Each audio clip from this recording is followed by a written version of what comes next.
Welcome, everybody. Here we are talking about using Chat GPT to address employee performance. I will tell you, this is one of the tools that I have found to be just invaluable, and one that continues to change and provide, I think, additional resources. But it's just another tool. I started using this a little over a year ago, and again, I can't tell you how impactful it's been for me in terms of what I do as a business owner, as an entrepreneur myself, but also in terms of how I use it with my clients. So, what I wanted to do is just give a brief background in terms of myself for those that don't know my background. There are a couple things in terms of my space that I come from. Right, I started my company back in 2008, Emory Leadership Group, where I work with individuals and organizations and teams about building better relationships, how to be more effective. I started a podcast back in 2008 that I run on a weekly basis. So I've missed a few here and there. And then I published a book a little over a year ago called The Leadership Bridge, which is all about how to engage employees and drive organizational excellence. And I will tell you, I can say that my book was written before ChatGPT, so it's all mine. Some of the companies that I've worked with, in more recent ones that I'm working with now, I'm trying to implement as much as I can or integrate the use of ChatGPT in that, which is what we're going to talk about today. I think the only way you get better at learning how to use ChatGPT is that you continue to sort of get online, take free courses like we're taking now, or take paid ones. There are a couple ones that I've listed here below. One was with Wharton, and the other was with Vanderbilt, and for some reason it's darkened out right now. The Wharton one was a little more involved, a little more expensive too. The Vanderbilt one was actually on Coursera that I completed a few weeks back, and it looked specifically at how to improve generative prompts, which is what we're going to talk about today. And I think that's the key to this. So before we get into this, objectives, right? We're going to talk about social needs, and I want to bring that up first because I think that's so important as we're talking about performance management and improving performance issues that we might be having. I think understanding social needs that we all have is really important in terms of understanding where the problems might be coming from in the first place. From there, we're going to talk about three types of generative prompts that I think are valuable that you can use. There are many different ways to use this. To me, I found these to be foundational, right? Is to start here. When you understand these, I think the options that utilizing a an AI source like ChatGPT or Claude or Bing, or any other one that you want to use, um, it will make it much easier for you to understand how to use those. But start with the basics. A couple things, and again, before we get started on this, ChatGPT is not cheating, and I think we have this guilt in us at times of, oh, well, it shouldn't be this easy. We shouldn't be using this. The best analogy that I've come up for with this is that back when I was in high school and in college, I worked with my brother-in-law on his construction company, and we were starting to use pneumatic tools at that point, pneumatic nailers to do the framing on houses. And there was others that were sort of doing projects in the same neighborhood that we were working in that were just using hammers, right? The old framing hammers.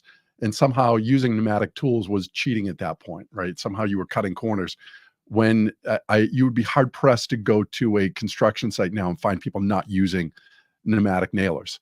And I think what's important here is that you still need a hammer. We still need framing hammers.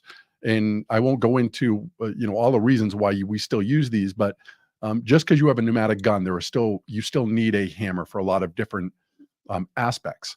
Along with that, what I think is more important is that just because I have a pneumatic nailer and it makes the job that I do a lot faster in terms of framing up a house, I still need to know how to frame the house. This thing isn't this magical gun that just because I have it, I know how to then frame a house. And I think the same thing with ChatGPT. It can make a lot of things a lot easier for us, but we still need to understand the concepts behind what we're doing so that we're actually using it effectively. And what I mean by that is I can't write an article on quantum physics because I don't know quantum physics. I could certainly ask ChatGPT to write it, but I don't know really if it's accurate or if it's the most valuable article that would put out there. I can use it for other things where I know that after I read it, like this makes sense. I'm going to use this, or this is how I'm going to tweak it. And I think it's important to recognize that because ChatGPT can do things like on a negative side, what we call hallucinate, where it gives us information that is clearly off the mark. And that's where again I think you need to understand what you're talking about. Along those lines, I look at ChatGPT as the genie. And what I mean by that is it will only provide what you know how to ask it for effectively. And I think that is critical here. This is all about knowing how to ask for information. And the better you are at asking for information, the more effective this genie is going to be. It will release the information that you need, but only based on how you ask the question. Those two things I think are important to recognize first. But as we get into this, what are the social needs that I mentioned and why are these important? Well, I'm going to talk about a model that was developed back in 2008 by a neuroscientist named David Rock. This is called the SCARF model. It's an acronym for these 5 social needs that we have. And the importance of understanding these social needs is that when they're satisfied, we have what's called a reward response, meaning we become more engaged, we become more collaborative. But when they are absent or they've been violated, then we have what's called a avoid response, meaning we move away from this or whoever's causing this, or we become less collaborative when that happens. So the 5 social needs in SCARF are status, certainty, autonomy, relatedness, and fairness. What I've done with my clients in terms of there's a lot of other research out there in regards to social needs is I've created what I call needs, because oftentimes that's what we're talking about is what are the needs of our employees. And I think understanding that is really important if you're going to be, I think, fully effective in terms of managing the performance of others. You need to understand what the basic human needs are that we have so that we know that we're satisfying these if we want to see things become productive. So the first one that we're going to talk about as it relates to needs is our network. And in the SCARF model, that's about relatedness. And my apologies for the sort of quirkiness on the slides here. But relatedness is all about feeling connected in the SCARF model. And when we talk about it in terms of network, of a social need that employees need to feel a sense of network, it's about feeling included, a sense of connection and belonging to where they are. And that's really important because in the sense of if I have an employee that I've singled out for performance issues, that could start to spark this sense of this person doesn't feel as though they belong to the group. Somehow they're being singled out. So I want you to remember that. So a couple ways that this happens, right? In terms of how violating the network or the need for network can happen. Isolation is one, poor team dynamics is another, and lack of support. Those are 3 ways that we can actually, I think, increase the likelihood that we're going to have issues with an employee when they feel like these things are not being met, because then we create what's called that avoid response or disengagement or non-collaboration.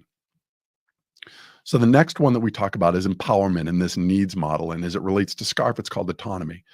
So autonomy is about this needing to feel control over my work or the environment that I'm in. And empowerment, it is a need for an employee to feel as though they have some say in what they're doing and how they do it. And this isn't to say that, right, everybody just gets to show up and do whatever they want during the day, but we all feel a need or there's some need that we want to have control over what we're doing.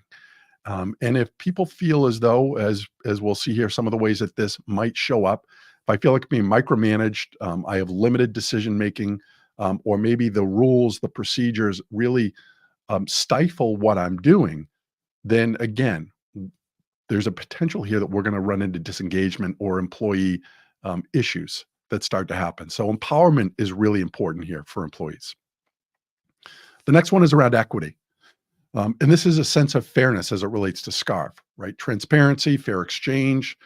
Equity in this model could be interpreted as ensuring that there are equal opportunities for people, that we're all on this team, we're all treated the same way. And perception is really important here as well, because an employee could feel like somehow I get singled out for issues where other people on this team, they do the same thing and they never get called out for this. So I think equity is really important to remember here and perception of equity.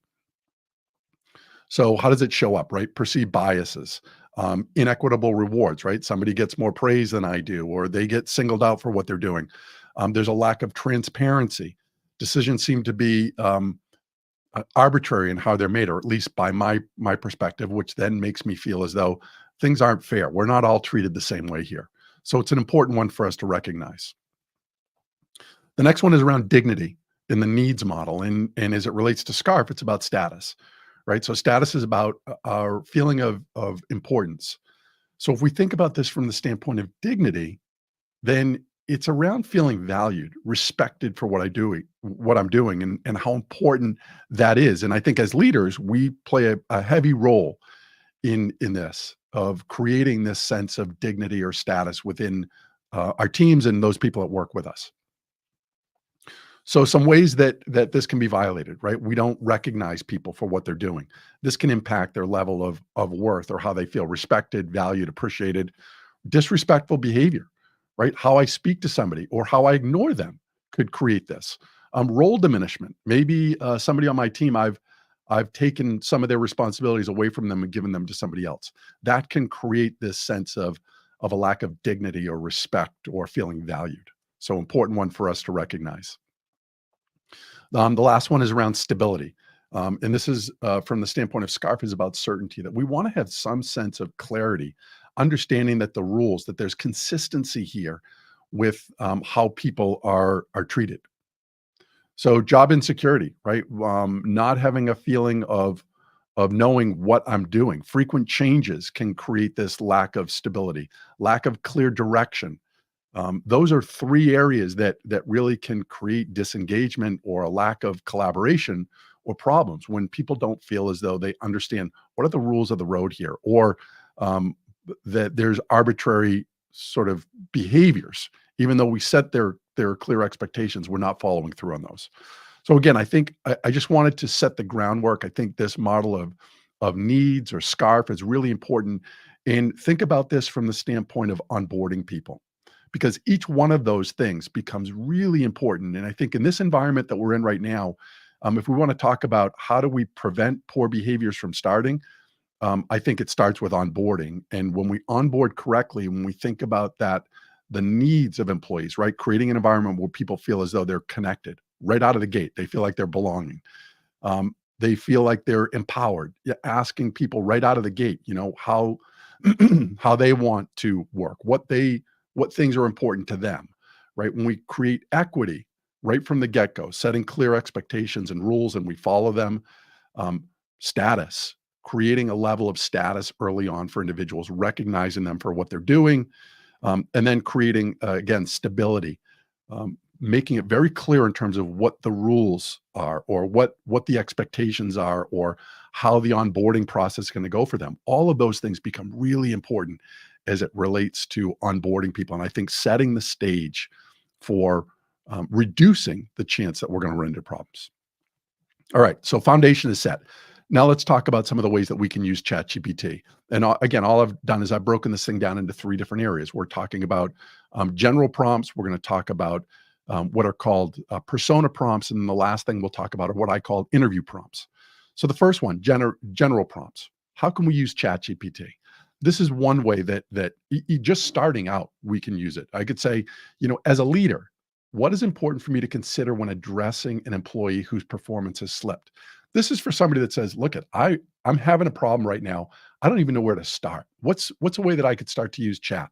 And what it then does is says, well, when addressing an employee whose performance has slipped, here are some things to consider, right? Empathy and understanding, right? Clear and specific feedback. What have I done in that area? Objective and non-confrontational approach, support, resources, open communication, goal setting. Now, all this is doing is providing just this general list. And there are more that were on here, but I just wanted you to understand, because you can create this prompt yourself. That for any one of these, I could go back in and say, well, could you provide more detail around number two, clear and specific feedback, and maybe give you some questions that I could utilize on that. So one of the other things I thought about, well, what if you're even sort of struggling with, I don't even know how to start asking questions. Chat can help you with that as well. And what I've done is, this is the initial prompt when you'd go on chat. You can see this, and it would say, from now on, when I ask a question, suggest a better version of that question and ask if I want to use your version instead. So what I've asked chat to do is to say, I'm going to ask you a question in this. If you think there's a better way that I should ask it, then recommend that and let me decide if I want to use your question or if I'm still going to use mine. So when I did that, right, then says, sure. If you have a question, I'll read it. And if I think there's a better way to ask us, I'll give you a suggestion. So what I then did was I asked it the same question that I had asked before. And what it does is it says, here's an alternative that you can ask. Um, do you want to use that? I said yes. And then what it did was it provided that same list. So the first one is listed here. Here's the entire list. Again, almost very similar to the list that I had before. Now, again, there are a few more things on here. I actually like this list based on their question. Empathy, understanding, clear communication, active listening, objective assessments, right? Support and resources, goal setting. And again, for any one of these, I could say, well, could you give me a little more detail or understanding around what would be a good way to do objective assessments? Can you provide some guidance there? It will do that. So, a couple other areas I could start to wonder, like, well, what are the reasons why there is often a decline in employee performance? And I could be specific in terms of the industry that we're in if I wanted to. So what it did again is it said, okay, well, here's an alternative way to ask this. Very similar to the way that I did. But what are 5 most common factors leading to a decrease in employees' performance? Do you want to use that one? I said, sure. Yes. So then what it did, it went down and said, okay, here are the 5 most important things: lack of motivation, burnout, and stress. If we were to go back and look at those needs, the social needs that we talked about, these would start to align. Lack of motivation, right? You can see there insufficient rewards, disconnect with employees' goals or values. Again, those fall back to those social needs. And I could even ask it, how does lack of motivation impact the scarf model or the needs? And it would go through and do that. So now I want to talk about the persona. And this is an act as. You see, I've got a picture here of Broadway, because really what we're asking chat to do is pretend you are this type of person and now answer this question. So I did a couple different ways. I said, first, act as an expert in all aspects of emotional intelligence and provide an outline of how a leader should approach an employee whose performance has declined. Now, I didn't ask it to rewrite the question, although I could have here. But what it starts to do is it says, okay, as an expert trained in emotional intelligence, here's an outline on what you can do, right? So understand your own emotions. I think that is so important, right? So for emotional intelligence, it's all about self-awareness first. What do I come with in regards to this employee? Are there biases that I already have in place that I need to recognize how to do that? So again, I could go deeper in this. I could say, could you give me maybe some activities or some questions that would help me to really understand more about my own emotions that might be impacting my ability to work with this employee in terms of their performance issues or what I perceive as their performance issues, right? So creative supportive environment. It's going to give me a couple suggestions on how to do that.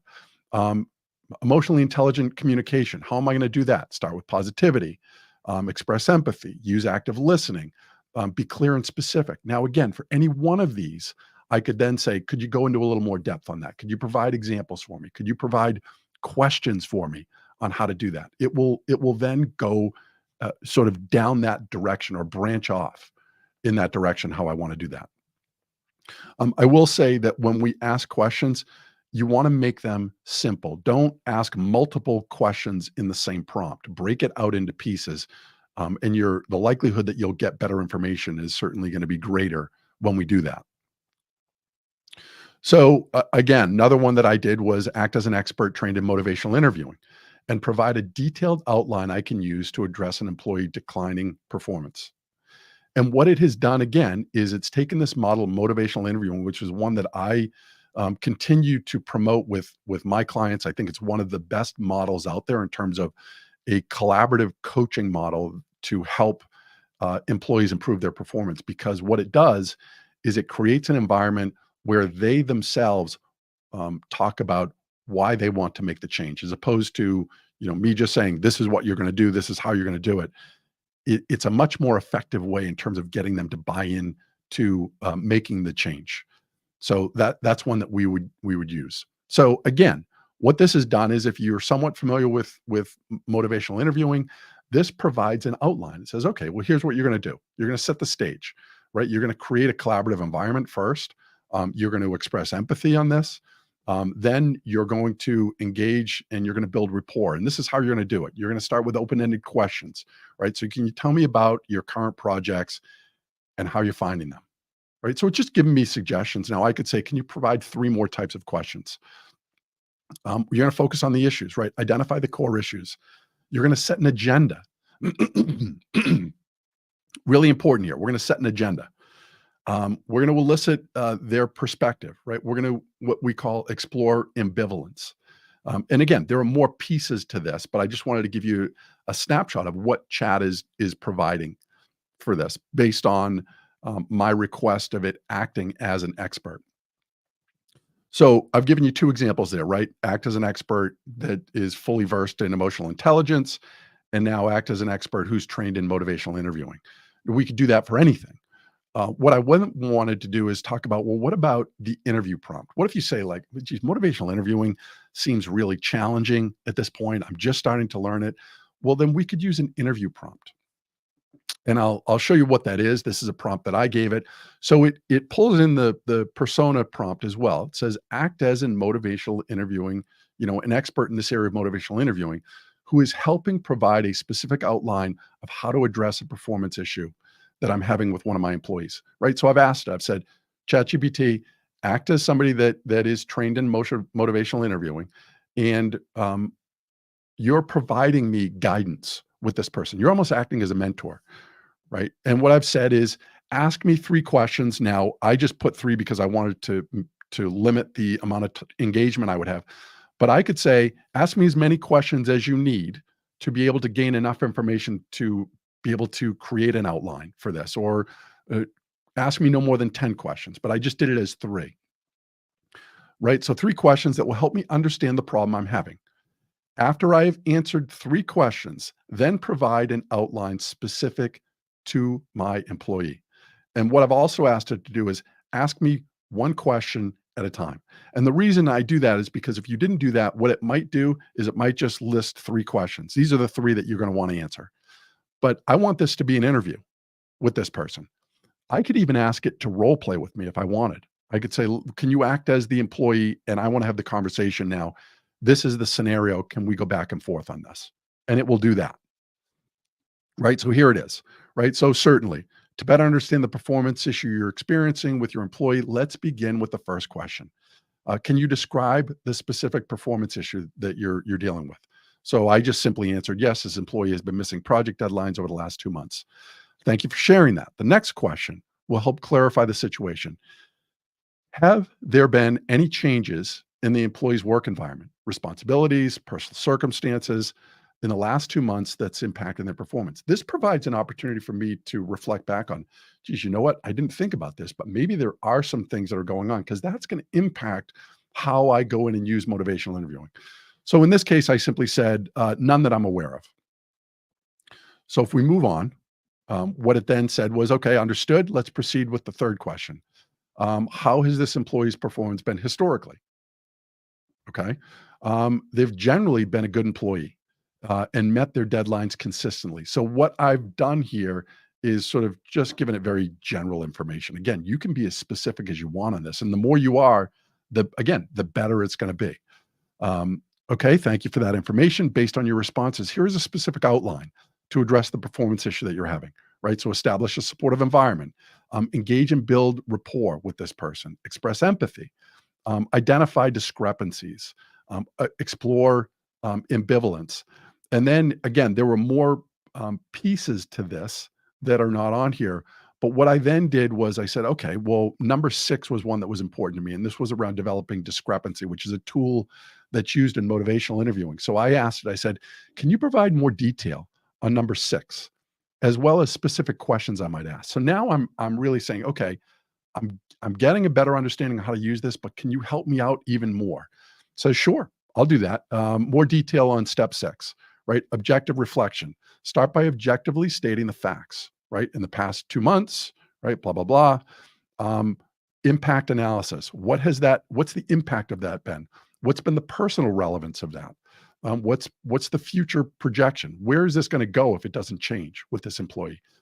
And then it's provided me with questions that I might be able to ask for each one of those sections. So the reflection, the analysis, personal relevance, and then future projection. Now, again, I could say, okay, for self-reflection, could you give me three more options for any of those? And that's what it'll do. So you can see here again, these are three different options that we can use just to get started, right? There's the general, how do you ask the question? And if you're not really comfortable with how to ask the question, then you ask it to help you refine the question. And the more you do this, the better you become at understanding like, okay, it's really good when I ask it in this way. This gets better information when I refine it a little bit more in this. Acting as, right, that persona prompt. It's endless where you could go with this, right? I could ask it to act as an expert in behavioral economics or in behavioral psychology and explain to me what might be going on in the mind of this employee that's going through a performance review, things that I might be aware of or want to be aware of.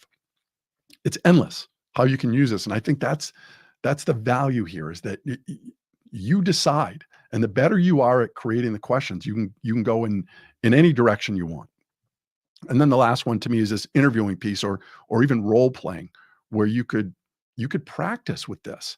And the benefit of that is that yes, as a coach, I promote this with my clients because it gives us an opportunity when we work together is to be even more efficient with our time in terms of understanding like what worked well, what didn't work well. Here are some suggestions in terms of what you might want to do going forward. It's a tool that can be really valuable in terms of how we use it. So as we wrap things up here, right? I think it's important for you to understand the social needs. Use chat to go into social needs. There's a model that I created called Cables that I use in conjunction with the needs model or SCARF model on a regular basis. And if you wanted to learn more about the Cables model that I created, you could go on to ChatGPT and say, can you provide an outline of Patrick Verino's Cables model that I can use with my employees? And it would go through and it would list all of the behaviors that Cables talks about and how they impact your ability to create engagement with your employees or to address either current or avoid future issues with your employees. Endless ways to do that. So, right. So using ChatGPT doesn't mean you're cheating. This isn't about writing term papers and not, doing the work. This is about using it as a tool, but you have to understand what goes on behind, right? So the better you are at asking questions, the more you're going to get out of this. And I've just given you three basics, right? A general prompts, um, persona prompts, and then interview prompts. So I hope you found this valuable. If anybody wants to reach out to me outside of this, please shoot me an email or reach out to me on LinkedIn.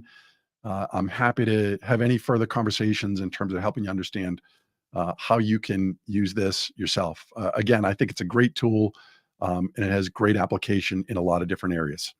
Um, and it's one that you really need to be able to add into your toolbox. So wishing you all the best. Hope you're able to go out there and rise above your best.